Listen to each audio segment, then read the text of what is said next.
Hello viewers, আসসালামু আলাইকুম। Welcome back to my channel. আজকে আবারও স্বাগতম জানাচ্ছি আমার নতুন আরও একটি রেসিপি দেখার জন্য।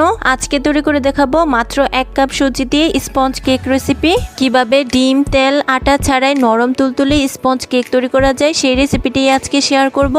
একদমই ঝামেলা ছাড়া মাত্র 1 কাপ সুজি আর ঘরে থাকা অল্প কিছু উপকরণ দিয়ে এই নরম তুলতুলে স্পঞ্জ কেকটি তৈরি করে দেখাবো। ভিডিওটি প্রথম থেকে লাস্ট পর্যন্ত দেখতে থাকুন। আশা করছি আপনাদের কাছে অনেক ভালো লাগবে। ভালো লাগলে প্লিজ একটি লাইক দিয়ে চ্যানেলটিকে সাবস্ক্রাইব করে দিবেন। তাহলে চলুন দেখে নেওয়া যাক আজকে কেক তৈরি করতে আমাদের কি কি উপকরণ লাগছে। প্রথমে আমরা কেক বেক করার জন্য কেকের মোল্ডটাকে তৈরি করে নেব। তার জন্য এখানে দেখুন একটা টিফিন কারি বাটি নিয়েছি। তারপর এর মধ্যে আমি 1 টেবিল চামচ তেল দিয়ে ব্রাশের সাহায্যে খুব ভালোভাবে বাটির মধ্যে তেলটাকে লাগিয়ে নিচ্ছি।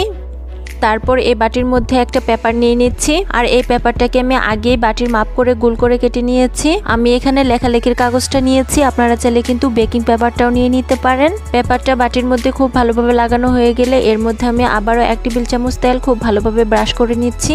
তেল লাগানো হয়ে গেলে এই বাটিটাকে আমি একটা সাইডে রেখে দিব। এখন আমরা কেকের জন্য ব্যাটারটা তৈরি করব। তার জন্য এখানে দেখুন একটা মিক্সিং বোলে নিয়ে নিচ্ছি 1 কাপ পরিমাণ দুধ। আর এই দুধটাকে আমি আগেই খুব ভালোভাবে জাল করে নিয়েছি। তারপর আমি এর মধ্যে অ্যাড করে দিচ্ছি 1/2 কাপ পরিমাণ চিনি। চিনির পরিমাণটা কম বেশি করে দেওয়া যাবে, অর্থাৎ যে যেরকম মিষ্টি খেতে পছন্দ করেন ঠিক তেমনটাই দিয়ে নেবেন। তারপর একটা হুইস্কের সাহায্যে চিনির সাথে দুধটাকে আমাদের খুব ভালোভাবে মিশিয়ে নিতে হবে। মেশানোর কাজটা আমাদের একটু সময় নিয়ে করতে হবে। যতক্ষণ না পর্যন্ত চিনি গলে গিয়ে দুধের সাথে মিশে যাচ্ছে ঠিক ততক্ষণ পর্যন্ত আমাদের হুইস্কের সাহায্যে অনবরত নেড়েচেড়ে নিতে হবে। বন্ধুরা, যারা আমার এই ভিডিওটি দেখছেন প্লিজ একটি লাইক দিয়ে চ্যানেলটিকে সাবস্ক্রাইব করে দিবেন। বন্ধুরা, আমি 2 থেকে 3 মিনিট অনবরত নেড়েচেড়ে আমি এই দুধটাকে চিনির সাথে মিশিয়ে নিয়েছি।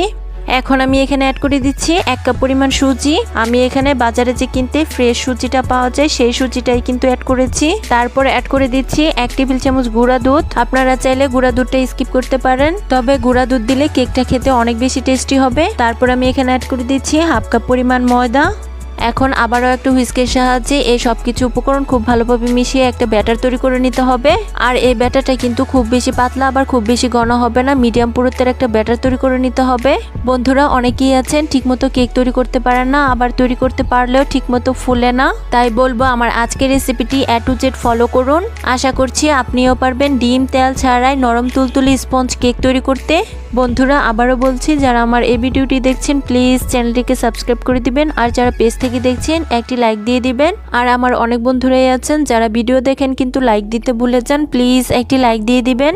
বন্ধুরা, 5 থেকে 6 মিনিট আমি অনবরত নেড়েচেড়ে কেকের জন্য এই ব্যাটারটাকে তৈরি করে নিয়েছি। বন্ধুরা, এখানে দেখুন একটা মেজারমেন্ট কাপের মধ্যে 1 টেবিল চামচ দুধ নিয়েছি। এই দুধটার মধ্যে আমি অ্যাড করে দিচ্ছি 1/4 টিস্পুন বেকিং সোডা। তারপর আমি এখানে অ্যাড করে দিচ্ছি 1 টেবিল চামচ বেকিং পাউডার। তারপর দুধের সাথে বেকিং পাউডার আর বেকিং সোডাটাকে আমাদের খুব ভালোভাবে মিশিয়ে নিতে হবে। বন্ধুরা, দেখতেই পাচ্ছেন বেকিং সোডা আর বেকিং পাউডারটা দুধের সাথে খুব ভালোভাবে মেশানো হয়ে গিয়েছে। এখন আমাদের এই দুধটাকে সুজির ব্যাটারের মধ্যে অ্যাড করে দিতে হবে। দুধটা সুজির মধ্যে অ্যাড করা হয়ে গেলে এখন আবারও একটা হুইস্কের সাহায্যে আমি খুব ভালোভাবে এই সুজিটাকে মিশিয়ে নিচ্ছি। বন্ধুরা, আজকে আমি যেভাবে কেকটি তৈরি করে দেখিয়েছি মাপগুলো যদি ঠিক রাখা যায় আশা করছি বাচ্চারাও কিন্তু পারবে পারফেক্ট স্পঞ্জ কেক তৈরি করতে। যারা একদমই কেক তৈরি করতে পারেন না তারা কিন্তু আমার আজকের রেসিপিটি ফলো করে দেখতে পারেন। বন্ধুরা, দেখতেই পাচ্ছেন আমি অনবরত নেড়েচেড়ে কেকের ব্যাটারটা আমি তৈরি করে নিয়েছি। এখন আমি আপনাদেরকে ব্যাটারের ঘনত্বটা একটু দেখিয়ে দিচ্ছি। বন্ধুরা, দেখুন কেকের জন্য আমাদের কিন্তু এরকম ঘনত্বের একটা ব্যাটার তৈরি করে নিতে হবে। এখন এই সুজির ব্যাটারটাকে আমরা আগে যে মোলটা তৈরি করে রেখেছিলাম এটার মধ্যে অ্যাড করে নেব। বন্ধুরা, দেখতেই পাচ্ছেন সম্পূর্ণ ব্যাটারটা আমার কেকের মোলটার মধ্যে নিয়ে নেওয়া হয়ে গিয়েছে। এখন এই কেকের মোলটাকে আমাদের হালকা একটু ট্যাপ করে দিতে হবে, এতে করে ভিতরে যদি কোনো বাবলস থেকে থাকে তাহলে কিন্তু বের হয়ে যাবে। বন্ধুরা, কেকটা আকর্ষণীয় দেখানোর জন্য এর উপর আমি অ্যাড করে দিচ্ছি কিছুটা পরিমাণ কিশমিশ। আপনারা চাইলে কিন্তু অন্য যে কোনো ড্রাই ফ্রুটস এখানে অ্যাড করে নিতে পারেন, এতে করে কেকটা দেখতে আরও বেশি আকর্ষণীয় লাগবে।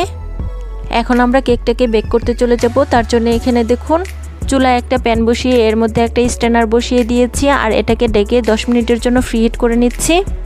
ফিরে এলাম 10 মিনিট পর। এখন ঢাকনাটাকে তুলে নিচ্ছি।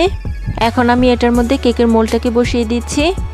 আর এই কাজটা কিন্তু আমাদের খুব সাবধানে করতে হবে, কারণ এই অবস্থায় পাতিলটা কিন্তু অনেক গরম আছে। এখন একটা ঢাকনা দিয়ে ঢেকে কেকটাকে আমরা বেক করে নেব 30 থেকে 40 মিনিট। ফিরে এলাম প্রায় 40 মিনিট পর। এখন ঢাকনাটাকে তুলে নিচ্ছি। এখন একটা কাঠির সাহায্যে কেকটাকে চেক করে নিচ্ছি ভিতরটাও কুক হয়েছে কিনা। দেখুন বন্ধুরা কাঠিটা একদম ক্লিন এসেছে, তার মানে কেকটা ভিতরটাও কুক হয়ে গিয়েছে। এখন আমরা কেকটাকে চুলা থেকে নামিয়ে নিব, আর ঠান্ডা হয়ে গেলে কেকটা আমি আপনাদেরকে পরিবেশন করে দেখিয়ে দিব। বন্ধুরা কেকটা ঠান্ডা হয়ে গিয়েছে, এখন আমি একটা চাকুর সাহায্যে সাইডটাকে ছাড়িয়ে নিচ্ছি। এখন এই কেকটাকে একটা প্লেটে নিয়ে নিচ্ছি। বন্ধুরা দেখুন কেকের নিচটাও কিন্তু একদমই পুরা লেগে যায়নি। এখন আমি পেপারটাকে কেক থেকে তুলে নিচ্ছি। বন্ধুরা দেখুন কেকটা দেখতে কি অসম্ভব সুন্দর হয়েছে। এখন আমি আপনাদেরকে কেকটা কেটেও শেয়ার করছি, আর ভিতরটাও দেখিয়ে দিচ্ছি কেকটা কত সুন্দর কুক হয়েছে। বন্ধুরা আজকে কিন্তু আমি খুব সহজে ডিম তেল ছাড়াই কেক তৈরি করার রেসিপিটি শেয়ার করেছি। দেখুন বন্ধুরা কেকটা কত সুন্দর নরম তুলতুলে স্পঞ্জি হয়েছে।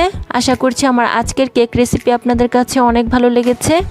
রেসিপি ভালো লাগলে প্লিজ একটি লাইক দিয়ে চ্যানেলটিকে সাবস্ক্রাইব করে দিবেন, আর যারা পেজ থেকে দেখছেন প্লিজ একটি ফলো দিয়ে দিবেন।